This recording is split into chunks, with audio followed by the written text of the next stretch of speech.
Chapitre 2. Le disparu. Pont principal du voile de Zéphirium. La lumière tombe doucement à travers les hublots, glissant sur le bois chaud et le métal poli. Les voix du repas viennent juste de s'éteindre, remplacées par le balancement régulier de la nef.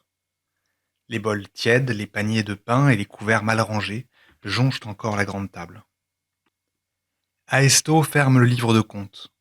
Il garde un instant les mains dessus, comme pour retenir le souffle du récit.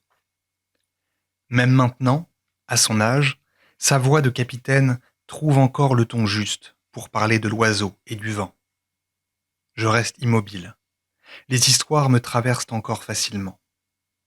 Mais ce soir, quelque chose coince. Une sensation froide entre mes côtes. À ma gauche, Prune tord une serviette entre ses doigts. Elle ne veut pas le montrer, mais son regard trahit plusieurs nuits perdues à fixer le vide des falaises. En face, mon père observe son propre père, comme s'il cherchait dans son ombre la posture qu'il doit désormais tenir, celle du capitaine. Sa mâchoire dit sa responsabilité, son silence dit son inquiétude. Et Lara pose une main sur le bras d'Aesto, comme pour le maintenir ancré parmi nous. Elle me sourit ensuite, un petit sourire doux qui veut dire « on est ensemble, même si rien ne va ». Personne ne parle vraiment. La nef flotte doucement avec les mouvements du vent, le bois soupire, les lampes oscillent. Les enfants des compagnons dorment contre les épaules de leurs parents. Les adultes, eux, digèrent moins le repas que ce qui manque dans l'air. Sorène, le cumulonimbus, les nouvelles qui ne viennent pas. Aéric se redresse finalement, et sa voix rompt le calme, comme un signal. Il est temps qu'on fasse le point. Chaque tête se tourne vers lui, même Prune arrête de torturer sa serviette. Le cumulonimbus n'a donné aucun signe depuis son départ du Havre, aucun contact radio, aucune balise, rien. Il laisse tomber ce dernier mot comme on laisse tomber un poids. Un murmure parcourt la table. Valten, le second du Zeph, généralement en charge de la navigation, se penche en avant. On a vérifié tous les couloirs possibles, les auvents, les relais intermédiaires, les zones où il aurait pu descendre pour réparer, aucune trace. Je sens ma gorge se serrer. Prune pose une main sur ma manche. Elle n'a pas besoin de parler, elle sait que je pense à lui, à Sorène, à son rire, à sa façon de faire sonner les câbles avant de s'élancer, à ses yeux pétillants. Et Lara prend la parole, voix basse, mais nette. Tu as mis des transports en attente, Eric ? Oui.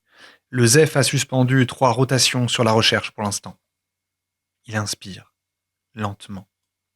Mais on ne peut pas immobiliser entièrement la nef. Les autres sont déjà pris.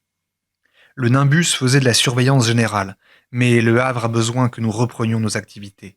Si on bloque tout, on fragilise tout le monde. Aesto hoche la tête sans un mot. C'est un hochement qu'on reconnaît tous, celui d'un homme qui sait qu'il faut avancer, même quand rien n'est sûr. Aéric passe la main sur la table comme pour lisser une carte invisible. Les convois lourds continuent de descendre vers les domaines, mais en cadence réduite. Le grondeur devait déjà être parti ce matin. Les ferreux ont signalé un problème d'attache sur la ligne, alors ils ont repris toute la vérification. Je vois Prune se redresser légèrement. Elle connaît ses mots, elle les vit. La réparation est faite, ajoute-t-elle. On attend que l'Alizéa soit prête. Meridan, le Grinch, freine des 4 fers. Il dit qu'il reste de la maintenance à finir sur les ballasts, mais tout le monde sait que la capricieuse perd de l'air. Grand-père confirme. C'est l'éternelle rengaine. Pas assez de production d'hélium depuis les pièges à air léger, la fierté du vieux capitaine qui ne veut pas faire un voyage à vide jusqu'à l'îlot technophile pour compenser les pertes de sa nef. Prune, en tout cas, est impatiente de partir avec ce convoi. J'avais presque réussi à oublier ce détail pour ne pas sentir le poids qu'il met dans ma poitrine. Aéric poursuit, plus grave. L'absence du cumulonimbus complique tout. Certaines zones ne sont plus couvertes en observation aérienne. Les mouvements en bas ne sont plus suivis correctement. S'il y a un pépin sur n'importe quel convoi, on n'a pas de solution d'urgence, pas de relais. Lui, il ne dit jamais affamé, si ce n'est pas nécessaire.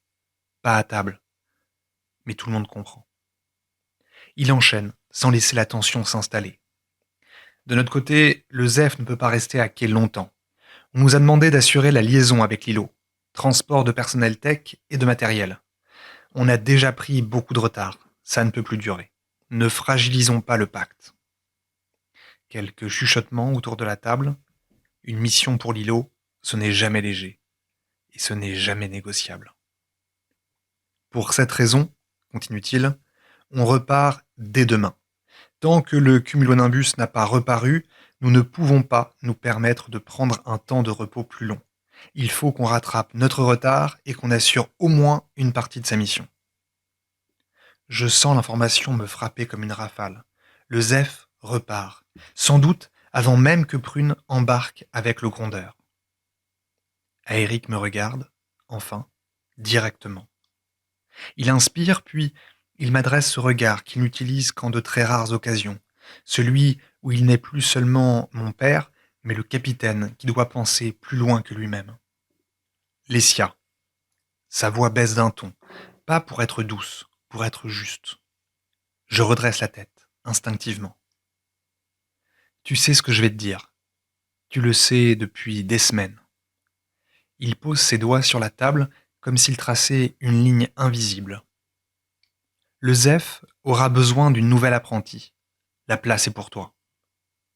Mon ventre se noue. Je le sais, je ne voulais pas l'entendre. On ne pourra pas tenir la cérémonie au volcan, ajoute-t-il, presque à contre-cœur. Pas avec cette absence. Pas alors que le cumulonimbus manque. Il marque une pause. Je sens mon cœur cogner dans ma poitrine. Aéric poursuit. Tu n'es pas obligé. Ce n'est pas un ordre. L'apprentissage n'est jamais forcé, mais... Son regard glisse un instant vers Prune, vers les lampes qui tanguent doucement, puis revient se planter dans le mien.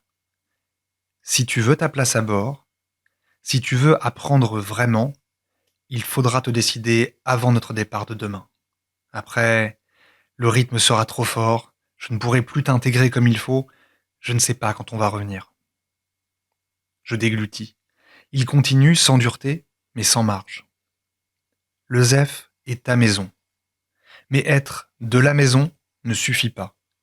Il faut vouloir faire partie de la route. Il pose sa main sur ma manche, un geste rare.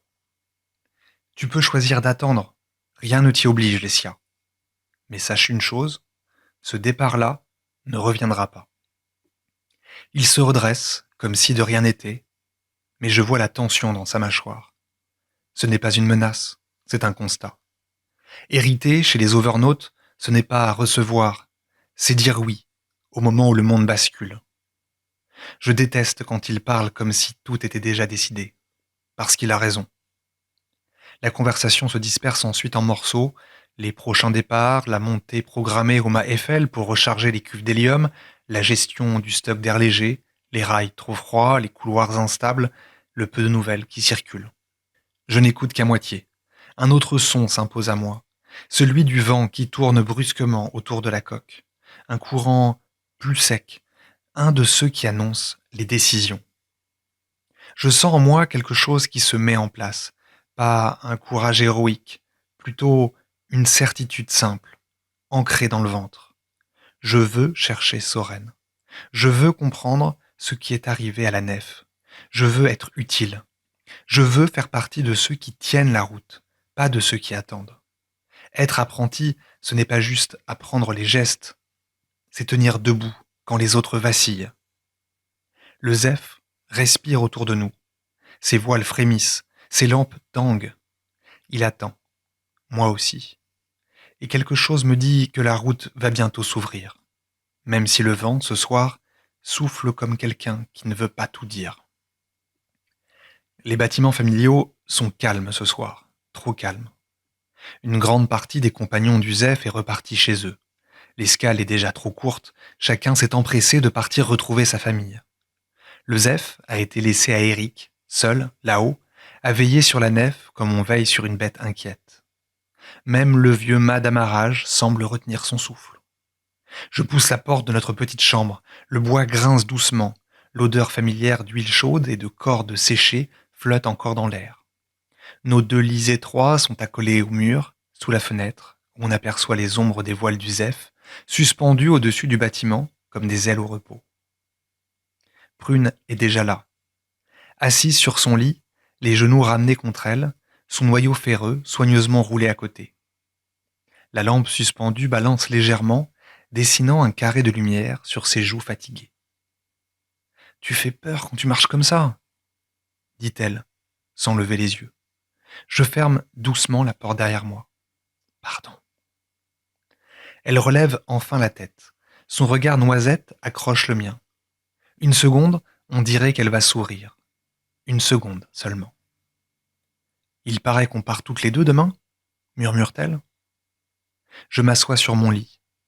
Mon harnais néfié, presque encore flambant neuf, est posé au pied, mal ajusté, presque ridicule à côté du sien. Oui. Le silence retombe, pas lourd, plutôt fragile. Prune soupire et se laisse glisser contre son oreiller. Je crois que j'avais peur que tu refuses. Ce serait plus simple si tu restais. Pour toi ou pour moi ? Je demande. Elle lance un regard en coin. Pour les deux. On dirait qu'elle s'apprête à dire autre chose, mais elle ravale ses mots. Ses doigts caressent la sangle usée de son noyau. Il y a des traces d'huile dessus, des petites coupures, des marques de frottement. Les siennes. Tu vas avec le grondeur ? Je dis. Avec Méridan et la capricieuse ? Elle hoche la tête. On descend plein sud, sur les domaines de la Loire, puis on remonte vers l'îlot.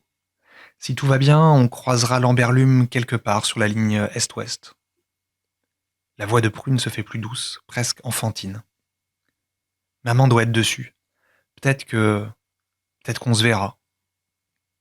Je me couche sur le côté, tête appuyée contre ma paume. Le C370, c'est ça ? Ouais. Elle sourit enfin. Un petit sourire. Tu te souviens du bruit qu'il fait au passage ? Le clong régulier, comme un cœur qui bat trop fort. Je ferme les yeux un instant. Je me rappelle. Quand on était petite et que les 4 convois traversaient le Havre la même semaine, on courait jusqu'à la plateforme pour écouter leur musique. Toi, tu préférais faire du câble, me dit Prune. Tu essayais toujours de grimper sur le mât d'entraînement pour faire comme les néfiers. Et toi, tu essayais de taper juste sur les rails pour imiter les chanteurs. Elle rit doucement. Tu étais nul. Et toi, tu chantais faux. Nos rires se mêlent. C'est léger, ça fait du bien. Puis le silence revient, mais différemment. Un silence qui dit qu'on sait toutes les deux que demain, le Havre ne nous verra pas ensemble. Je joue avec la boucle de mon harnais. Le cuir est encore trop neuf, trop rigide. Il ne porte rien de moi, pas encore. Prune me regarde longuement. Tu vas revenir, Lessia. Toi aussi ? Elle secoue la tête. Je serre les dents. Elle sourit. Un sourire triste. J'aurais aimé te voir. La première fois que le vent te prendra vraiment. Je sens quelque chose me piquer les yeux. Je respire par le nez, fort. J'ai pas envie que tu partes sans moi. Elle se penche, attrape ma main. Sa paume est plus chaude que la mienne, plus calleuse aussi.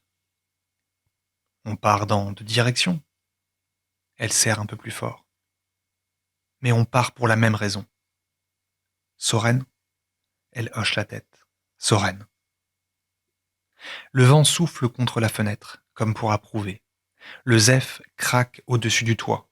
La nuit avance. Prune lâche ma main, se rallonge. On devrait dormir. Méridan va hurler s'il me voit bâiller depuis ses hublots. Et papa va me virer du pont avant si je trébuche. Elle éteint la lampe.